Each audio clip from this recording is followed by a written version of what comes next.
Velkommen til min 25 års jubilæumsvideo, som jeg selvfølgelig har valgt at kalde 25 år med baller og stå. Og jeg har lavet et træningsprogram til dig, som giver dig rigtig meget sved på panden, god konditionstræning, opstrammende øvelser, og så kan du vælge, om du vil bruge redskaber eller ej.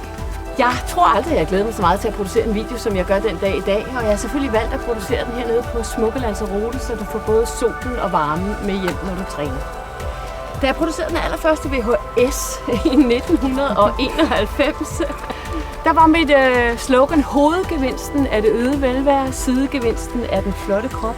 Og det er jo faktisk sådan, jeg har det med motionen. Jeg får energi og overskud og bliver et gladere menneske. Og jeg håber, at du også kan mærke det samme. Og selvfølgelig får du også en sundere livsstil og en flottere krop. Rigtig god fornøjelse.